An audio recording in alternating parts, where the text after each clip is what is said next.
Hey, you. Yeah, you. You didn't stumble here by chance, so let's talk. My name is Tyanne, but a lot of people call me Taj, and I'm most known for my loud New York personality and my unfiltered opinions. The Melanated Mindset is a safe space for unpopular opinions and heated debates amongst a diverse melting pot of those of us that classify as a melanated millennial. And I don't care if you got a lot of melanin, just a little bit of melanin, or hell, you just melanated by association. Everybody is welcome. Now, I can't speak for y'all, but after seeing what being an adult is really about, nah, I got some things to say. And I know y'all do too. So let's talk about it. Because what's really going on? What is up, y'all? Welcome if you're new. Welcome back if you're not to the Melanated Mindset.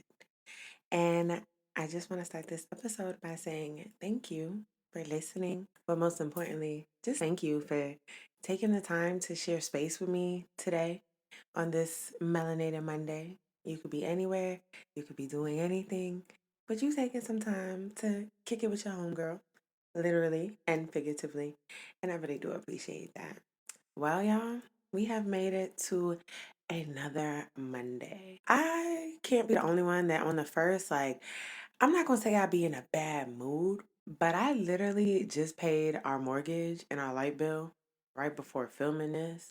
And don't get me wrong, I'm always so grateful to be able to even, be able to pay our bills. Like that's a blessing, right? But at the same time, it's a constant reminder of how fucking expensive it is to just live, to do something that we didn't ask to do. I didn't ask to be here. You didn't ask to be here. Yet somehow we gotta pay thousands of dollars in bills every month just to be here. And I don't know, it really just be like I'd be really blessed and grateful because I'm like, all right, we got a place to live for the next 30 days. But then I just don't want to go nowhere. I want to do nothing. I want to get all of my pennies worth. And that's kind of the mood that I'm in today. I know last week I was in like a bubbly, kind of like overly excited mood because it was the first day that our nanny started. And yeah, it's just not giving that same energy for real, for real. But quick little nanny update since we're on the topic, y'all. Last month was like our first full month working with her. And it was like, y'all, when I say your girl was the most productive she's ever been, just having a couple hours of help throughout the week where like we don't have to worry about Xavier. Malik could go do what he want to do.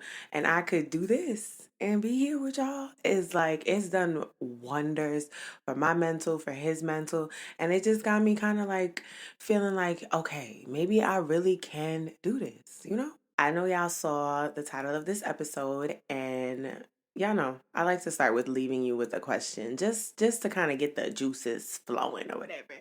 So my question to y'all today would be, why is it when things are going wrong, quote unquote, does it never dawn on us that things are actually going right? Y'all know your girl is never gonna miss an opportunity for a shameless plug. So if you are an OG part of the tribe, meaning you have been showing up on Melanated Mondays, chopping it up with your girl in your car on your way to work, or while you cleaning, or while you cooking, or whatever it is, or if you're not a part of the tribe, but would like to be because your girl would love to have you, do me a favor and make sure that you're following me across all social media sites because your girl been on it. Okay, I've been on my Zoom.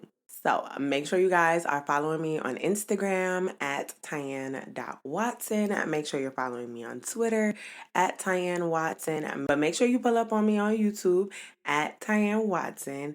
And I think that's all of them. Nah, I'm missing TikTok. Yeah. Make sure you follow me on TikTok at Tyanne Watson. Listen, it's so many social sites to keep track of. Your girl be all over the place. Okay? Now, y'all know before we dive deep into any topics, we gotta deal with our complaint and our highlight of the week. Because it's Monday, right? And who don't got something to complain about? And for me, I actually didn't think this all the way through before I press record. I told you I was in like a funky headspace before I press record, but I'm showing up for myself and for y'all nonetheless. So I think my complaint of the week is going to be the fact that last week's episode didn't age very well. That episode I titled Survivor's Guilt. And in that episode, I talk a little bit about kind of the pressure that I feel and that Malik, my husband, and I feel being kind of like the ones that made it or being the last one standing. And at the time when I recorded that, which was maybe about a month ago, that is how I was feeling. And then this week, something happened where I and we feel even more alone. Like, it's crazy that when I say we are the last ones standing, I mean that. Unfortunately, literally, I do. And it doesn't feel super great. Like it feels good, but it's like that thing where it's like it's no fun if my friends can't go type of thing. So when we look to our left and we look to our right and there's not really anybody that we can wholeheartedly relate to anymore standing next to us, it it hurts. And I think that's definitely going to be my complaint of the week for sure. I think what really makes it my complaint of the week is it'd be different if it was just like something we were dealing with like emotionally and spiritually. But now being the last one standing are it's starting to affect us physically and financially, and it's just a space we never thought we would be in, but we'll get more into that later in the episode. So, on to my highlights because we didn't just come to complain. I would definitely say that my highlights of the week has been just having so much us time. In the month of October, we have gone on more dates, just Malik and I, because we have a nanny now, than we have in the last 3 years. And it feels like falling in love all over again. It feels like dating and courting all over again. It feels like little sneaking hidden moments. And I forgot how much, I'm not gonna say how much I loved him because, duh. But like, I forgot how fun being in love can be if you have the help and the village and the time to kind of bring that back to the forefront. So, finding the fun in our relationship in one another, spending quality time alone, going thrifting, going out to lunch. Like, we have not done those things in years, like years, on this consistent of a basis. Let me say that. I also feel like my highlight, since we touched on the renewal and the complaint, like just even being able to come up on this huge milestone of being married for 10 years, a decade of being married.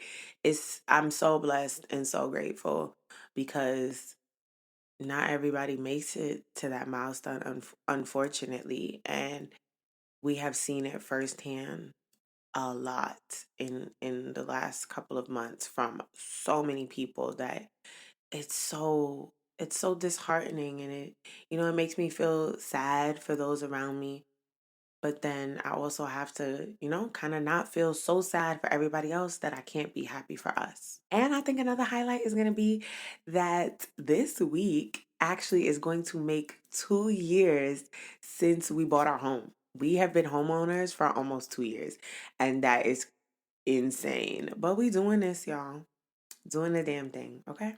And that's definitely gonna be my highlights, because that was definitely more than one. That's my highlights of the week. So I guess it really wasn't that bad of a week, or I'm not in that bad of a mood. See, this is why I be needing to come talk to y'all, because then I realize it really ain't all that bad. All right, y'all know the vibes. We getting into the Fendi fact because y'all know I gotta teach y'all a little something, right? Okay, so today's Fendi fact comes from an excerpt from Measurement Incorporated. And it is an article written by someone named Denise Baker. And she wrote this article in August of 2020, so height of the pandemic. So that's kind of what this article is themed around, but I did want to pick a small part to kind of piggyback off of. Even though I'm not going to be specifically talking about the pandemic, what she wrote about it you can apply it to all areas of your life. And she titled this article, Pivoting is not plan B. It is part of the process. So she writes, something I have learned about navigating times of crisis is that a crisis is a crisis, and that's going to be a crisis. The context doesn't matter when it comes to how one handles it. The major benefit, oh, my bad, y'all, I skipped a sentence. Successful crisis management hinges completely on a consistent framework. Develop an effective framework, adapt, and apply it to each crisis context. The major benefit of this strategy is that it saves precious time when you need to pivot quickly and hit the running. Why? Because sometimes change occurs so quickly that it makes our head spin, and most crises, because we learned that in school, right? It's not crises, it's crises, right? Y'all correct me if I'm wrong, but I'm pretty sure it's crises. And most crises blindside us. That sounds so crazy to say, but I'm almost positive that that's how you say it. But y'all, like I said, y'all let me know. Now, before we jump into the flow of this episode, I need a favor, y'all. If you enjoy the podcast, if you have been with me since season 1, if you've never missed the episode, or even if you have, no judgment, but go ahead and catch up. Can you do me a favor? Can you rate this podcast and leave a comment about how this podcast has helped you, if it has in any way? It really helps the algorithm know that, listen, the tribe is out here, and it helps us grow our little tribe. And it really shows them that, more people need to hear what I have to say. And most importantly, it doesn't cost y'all anything but a few minutes of your time. So if you love me, go do that for me, please. Y'all, let me tell y'all how somebody don't want me to be great. I'm having so many technical difficulties today. But it's okay because we are going to try to keep moving forward. Hopefully none of these affect the quality of this episode, but we're going to keep going. Y'all, it's a day. But anyway, let's get flowing, okay? So first, I want to bring y'all attention back to the question that I asked you at the beginning of this episode, which was, why does it never dawn on us that when things are going wrong, they're actually going just right? And I'm going to tell you my answer. In my opinion, I think it's because most of us have this idea that there's only one right way to get what we want or to get where we're trying to go in this life. And what's crazy is we know this to not be true. Like, we know it for a fact. Like, we know for a fact that that's not true. There's always more than one way to accomplish a goal or to get to a destination, right? Just think about it. How many times have you thought that you missed out on a good opportunity only for a better one to come along not long after? It's literally a tale as old as time, yet when we make these plans and these goals and these aspirations for our life, we never leave much wiggle room for things to go quote unquote wrong. We never leave much buffer space. I can give y'all a personal perfect example. Our vow renewal trip. So I'm pretty sure I told y'all last week that we are going on a trip for our anniversary and we want to renew our vows, and it's not going anywhere near like how I had planned at all, honestly. My initial vision for this trip was for us to be surrounded around other beautiful, predominantly Black couples and to just celebrate Black love and love in general, and to just be surrounded by people that love us, as in like our friends and stuff, but like also people that were like in love. I just wanted to be a trip that was just intoxicating with love, Black love, most importantly, because when it comes to, my bad, y'all, when it comes to Black love, we see the examples, right? But we don't see the regular examples. We see like the celebrities. How often do you see a group of young Black millennials who are all in committed relationships come together to celebrate love? Like, that's not something that you see very often. And that was really my goal, was to, of course, renew our vows, but to also be that example and to just show the world that young Black love exists, young Black love is thriving, and this is what it looks like. Unfortunately, that vision kind of was shattered a few times over the last few months, mainly because I left no room for things to go wrong. So what happened? Everything appears to be going wrong, or so I thought, right? But then I had to sit down and think about it. What if it isn't? What if everything isn't going wrong? What if this is exactly how we were meant to celebrate? I guess it's important for me to give you guys a little mini backstory about our original wedding. So, if you've been here from the very beginning, you heard on season 1, episode 5, where Malik and I talk about our love story. You guys, I think we said it, like, we didn't have a wedding. We went to the courthouse. And even though we went to the courthouse, we still didn't have like a traditional wedding ceremony of any sort. We actually eloped. We literally ran away. Well, I'm not going to say ran away because we was grown, but like we just decided that we were going to get married, and we did not tell anybody. We didn't tell any of our family. The only people we told at the time were our friends. And that's because, at the time, our friends were a lot closer to us than our family members were.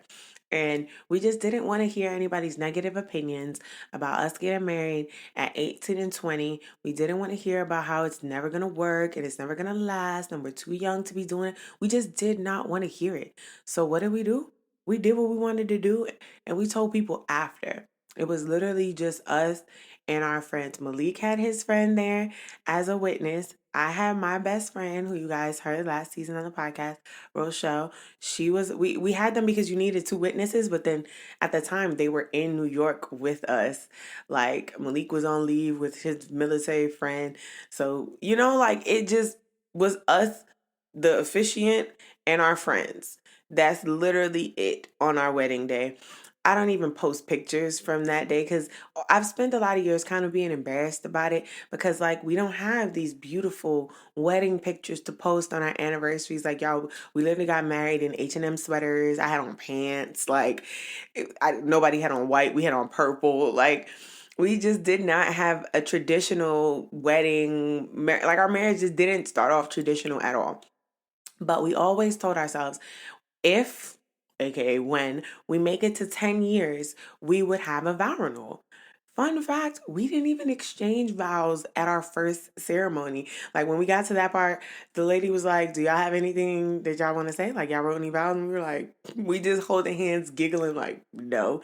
And she was like, "Okay." And then she just, the power vested in me by the state of New York. I now pronounce you husband and wife. And that was it. Like, y'all, that was literally our wedding. So we said we would have a vow renewal at 10 years. It didn't even dawn on me till like 2 weeks ago. Malik came in here and was like, "Babe, have you written your vows?" And he kind of stressed me out because I was like, "Oh, I have been so busy trying to plan and coordinate this trip that I completely forgot that for it to be a vow renewal, we have to write vows." And because we didn't write vows the first time, it feels like a little bit more pressure. But I'm kind of glad we didn't write vows the first time, because we were kids. Like, what could we promise each other? Even though Malik said that from the research he's done, because apparently writing vows is stressing him out, and he's been doing research on what to say and what not to say. And apparently you're not supposed to make promises. But I'm glad we didn't, because I wouldn't have known what to say at 18. Like, like, "Hey, I'm willing to run off into the sunset with you and just see how this goes." That's literally probably what I would have said. But now, after being together for 10 years, we've lived across the world, we've had a kid, we've bought a home, I got a lot more that I could say. And I just wanted to do that in a way that it almost felt like a wedding. I didn't want it to be a wedding. This was literally just going to be us and our friends on a trip. Like, not even just, it didn't even have to specifically be our friends. I just wanted to be surrounded by other thriving couples, and I wanted my vows to really hit home for him, because that's who they were for. But I wanted my vows to kind of speak for all of the love that would be in the room or in the space, because it's not going to be in a room, but I just, you know what I'm saying? Like, I wanted everyone in there to, like I said, just be intoxicated with love. And that was my vision. That was my goal. And it just didn't happen that way.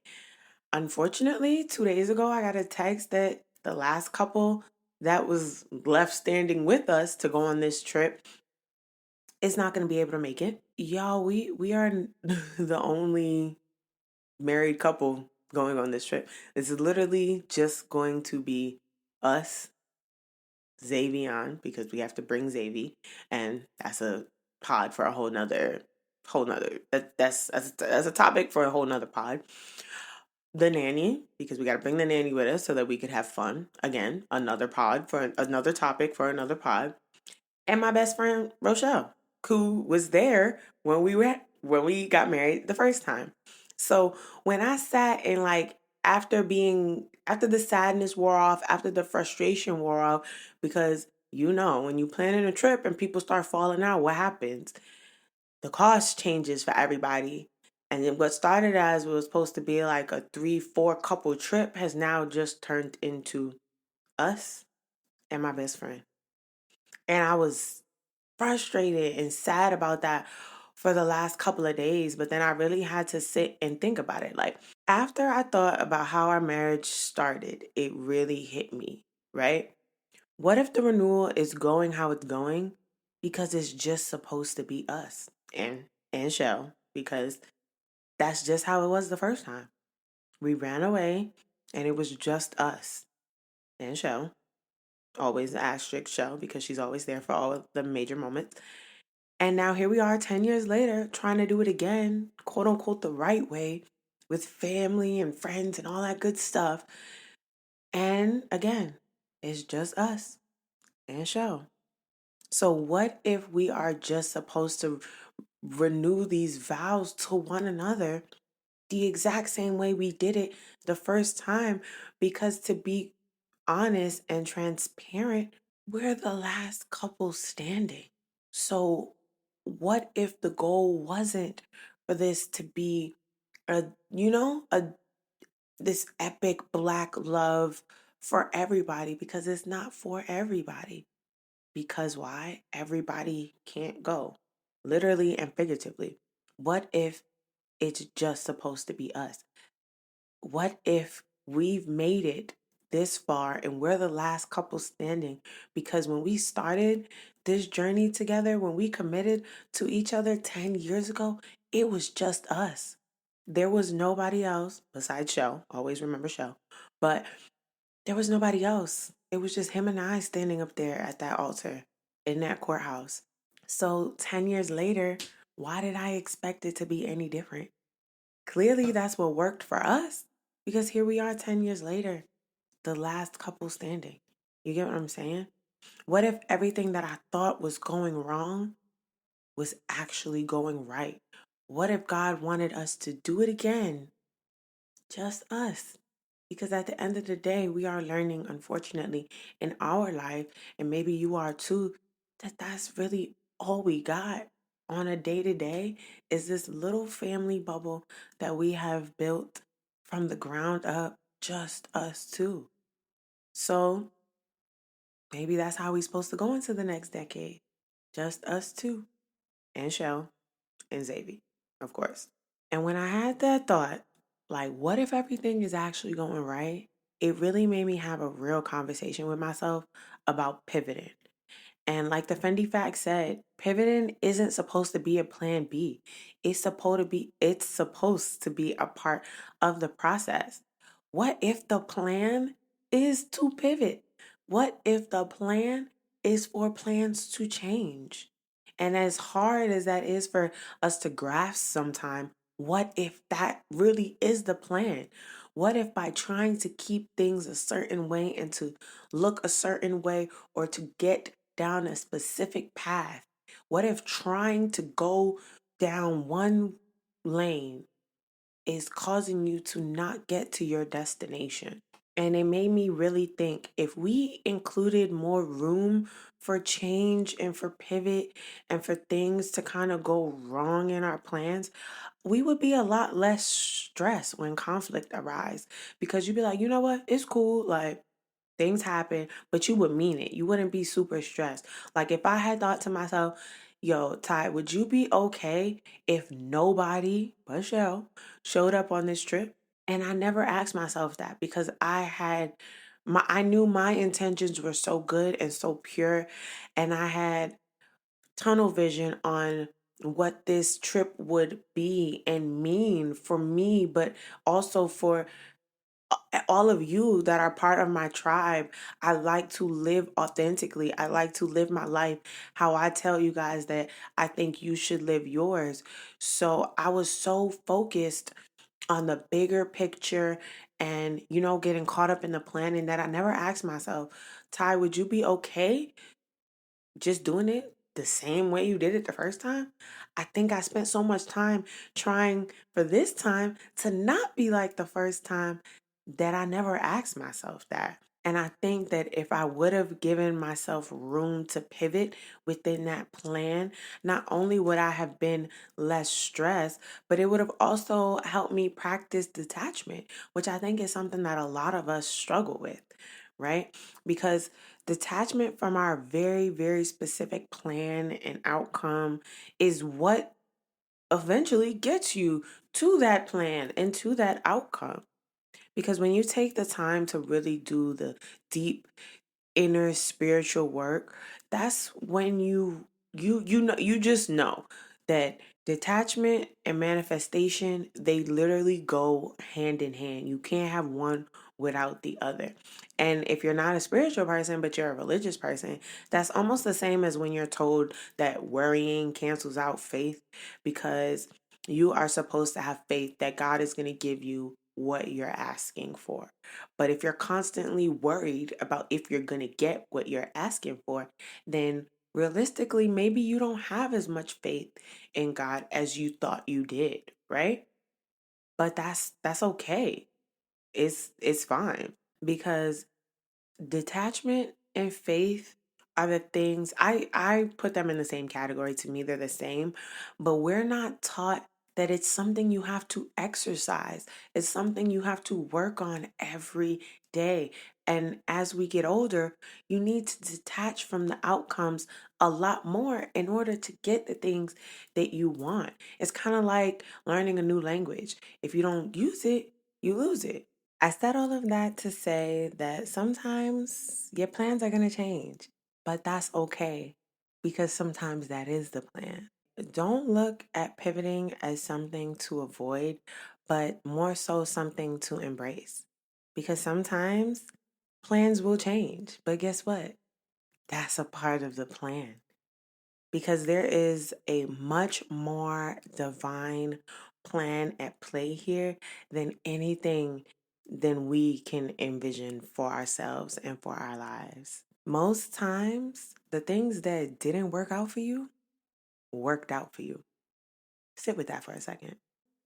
Think of your life as a navigational system.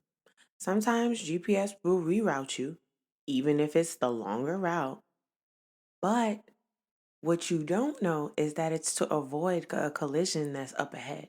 The divine powers at be, God, the universe, Allah, whoever you believe in and whatever you believe in. Think of them, him, her, whoever. Think of that divine power as the GPS that's always looking out for your best interest.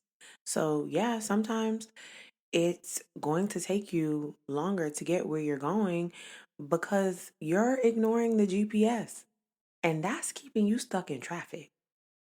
Don't be afraid to go the back way. In other words, don't be afraid to pivot. And that brings me to our very familiar place, our word of the week. This week's word, you guessed it, is going to be pivot. Because as a community, and by that I mean us, our little community, our tribe that we're building here in the Melanated Mindset and across all of my platforms, we have to remember to embrace the unknown. everything that we want out of this life and the next is sitting right on the other side of fear.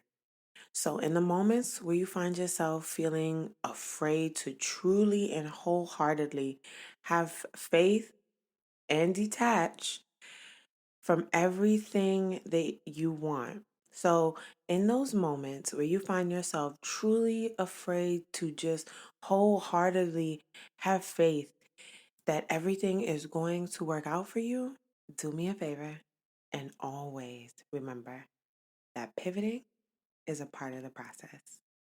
And with that said, cue outro.